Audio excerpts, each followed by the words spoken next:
ChatGerry, a unified viscoplastopology view of aging, congestion, and survival, across biology, corporations, society, and evolution, number 1480, VPT Sharp 041, December 27, 2025. Gerald C. EclaireMD Foundation. Category, System Patterns. Preface. This article was not written to prove a formula, or to compete with any academic discipline. It was written to describe a pattern I have seen repeatedly, across my own life, across many systems, and across decades of observation and research. I did not arrive at this framework from theory alone. It emerged from experience. Over more than 50 years, I worked inside complex systems that were pushed to their limits. These included failed startups, semiconductor chip design, public company leadership, artificial intelligence development, and later, my own aging body. After 9 life-threatening medical events, I watched how systems grew, aged, congested, failed, or survived. Over time, the similarities became impossible to ignore. A stiff blood vessel fails the same way a rigid organization collapses. A congested semiconductor chip misses timing in the same way. A society loses the ability to act. A powerful but inflexible species disappears in the same way. A dominant empire declines. These are not metaphors. They are the same,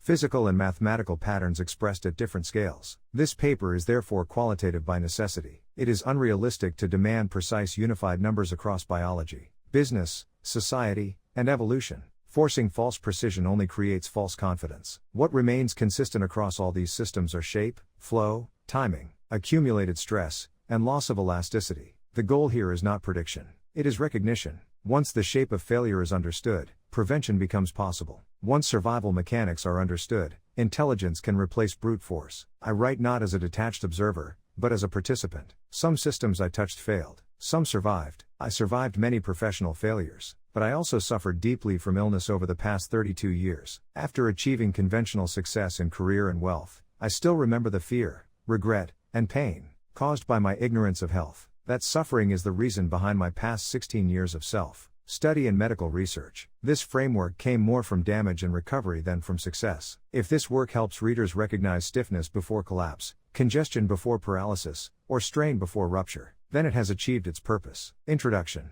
My adult life moved across engineering, entrepreneurship, public corporations, artificial intelligence, Wall Street exposure, and finally medicine. This shift into medical research was not a choice of curiosity, but one of survival, following repeated life-threatening illnesses, including a major stroke in June 2025. As I studied these different fields, a repeating pattern appeared. Systems that look completely different often fail in the same way. Human blood vessels stiffen and rupture. Large companies become rigid and collapse. Societies drown in excessive information and lose the ability to decide. Empires rise with vitality and fall into brittleness. In nature, strong but inflexible species disappear, while adaptive ones survive. These failures are rarely caused by one sudden event. They result from slow accumulation of stiffness, internal friction, and loss of flow. Survival depends not on strength, but on intelligent redistribution of stress. Corporate aging as a biological process. In medicine, vascular aging is simple to understand. Young arteries are elastic. They absorb pressure and recover. Over time, repeated stress causes micro-damage,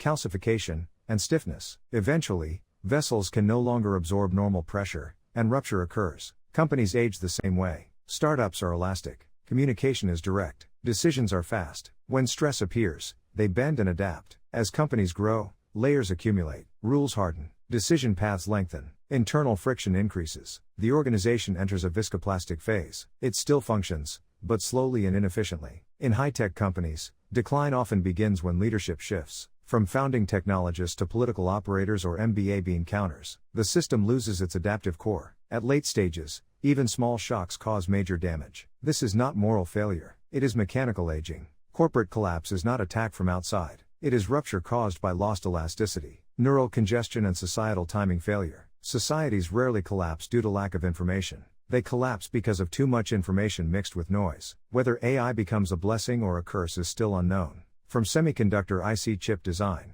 I learned that wire routing is much harder than transistor placing. Modern chips have tens of billions of transistors, but routing congestion limits IC chip performance. A signal arriving late by a fraction of time can cause failure. In neuroscience, a newborn baby has about 86 billion neurons, but far more neural connections. From birth to age 5, the brain builds connections at up to 1 million per second. Society now resembles a congested chip. People act as transistors. Communication networks act as routing wires. Attention becomes the limiting resource. As routing density increases, noise rises. Signals interfere. Timing coherence collapses. Even correct information fails to produce action. This is not lack of intelligence. It is system-level congestion. Strength versus intelligence. Evolution shows clearly that intelligence matters more than strength. Strength-based systems resist stress until they break. Intelligence-based systems reroute stress and adapt. Humans survive not because of strength, but because of intelligence, coordination, planning, and adaptability. This is why strong animals are on our dining tables, not the reverse. This principle applied directly to my own post-stroke recovery. Recovery did not come from pushing harder. It came from pacing,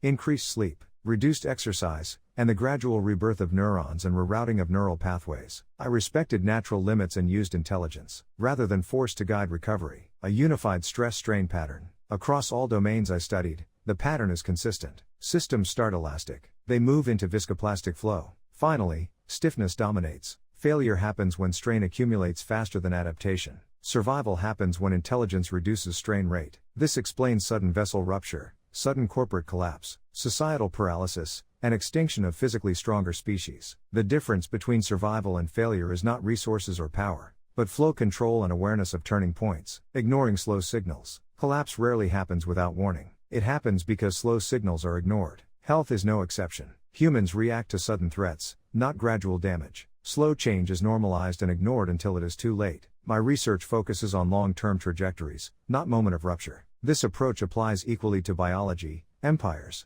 business, healthcare, and decision-making. Science does not lie. It does not protect comfort or authority. People may sugarcoat words, but numbers do not lie. The purpose of this work is not criticism, but visibility. Making slow signals visible allows systems to adapt before collapse. Conclusion. This unified view does not reduce life to cold mechanics. It explains why intelligence, compassion, and adaptability matter. Intelligence is not abstract. It is survival itself. Across biology, corporations, societies, and evolution, survival does not belong to the strongest system, but to the one that remains elastic and able to flow. Disclaimer. I write this not for fame, but to share what I have learned so others can understand complex systems, prevent failure, and live better lives. This content is for educational reference only and not medical advice. No doctor-patient relationship is created. You may share this article freely, but it must not be altered or republished as your own. All rights belong to the author, Gerald C.